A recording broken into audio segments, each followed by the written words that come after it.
Hey, I'm RJ Palano at BuyCashflowProperties.com. Today I'm going to talk to you for a little bit about why single family houses for investment.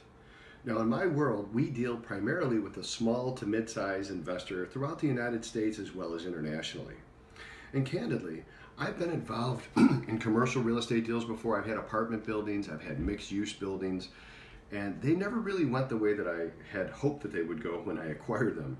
And they're a little bit more complicated. Actually, they're a lot more complicated than single family houses because single family houses really are the easiest to understand of all real estate investments because most people live in one. But not only that, single family houses are the most liquid of all real estate investments. Just think about this. If you have a house and you need to raise some money, let me give you a different example. Pretend you have an office building that was $1 million. And or you had 10 single family houses, and for simplicity we'll just say they were all $100,000 each.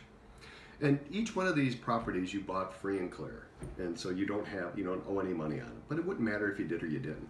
But let's just say you need to borrow $15,000 or $50,000. You need some money because your son is going to college, your daughter broke her leg, you need a car, you're buying a new house. For whatever reason, you need some money because that's what happens to us as people. Every once in a while, we end up needing some of the money that we have used in investments. Well, if you have a single family house, it's very easy. If you have 10 of them, you could easily sell one to raise that money. Or you could borrow money, which is very easy to borrow on a single family house. Or you could sell a half interest in that house, which I've done that in the past when I needed to raise some money. Or you can sell an option on that house. You see, it's very easy to raise a little bit of money, $50,000, $15,000, anywhere in between or a little bit more. That's easy to do that with single family houses.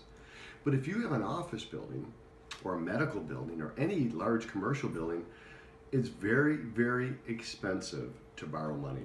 And the paperwork that is involved is more than most of us would ever want to do. And it's not worth it. If you needed $100,000 and you had $1 million building, it's very difficult to get that money out. And you can't just, it's not easy to sell part of it or a piece of it. It's very challenging. So for that reason, I say single family houses are the easiest to understand and the most liquid of all real estate investments. But the one thing really cool about single family houses, if you buy them in the right areas and in the right location, when you go to sell them, the ideal buyer isn't another investor.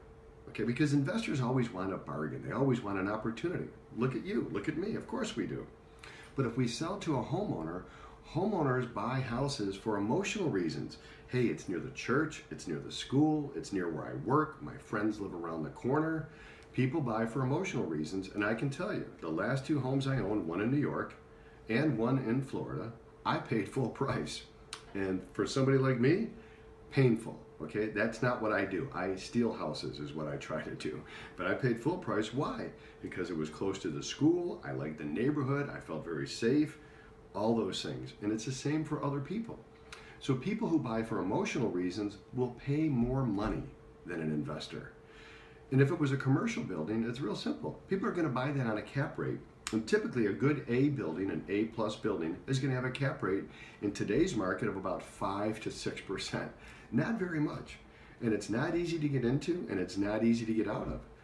The fact is, in America, most of the large real estate transactions are held by hedge funds or equity funds or REITs.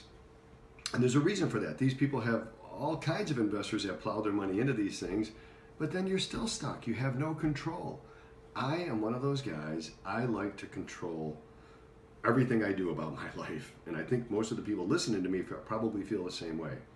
With single family houses, you can do that. You're in control and you don't have to ask somebody else to make a decision. You get to make all the decisions. And isn't that what we want? We want to do what we want, when we want, for how long we want. All of us want that. And you can do that with single family houses. The last thing I want to say about single family houses is this. If you have enough of them, you never have to work again. You see, when I was growing up, I always knew that if I worked, I made money, but if I spent it all, I had to keep working. So I saved and I put my money aside so that I could have my money working for me, just like you guys are doing. Well, when you buy enough single family houses as I have, you don't ever have to work again. And the key is to have your money working for you while you're sleeping. And along those notes, never buy anything that eats while you sleep like a horse. It doesn't make any sense to me. All right, folks, if we can help you at any time, just ring me out at rjp@buycashflowproperties.com. Thanks so much for listening.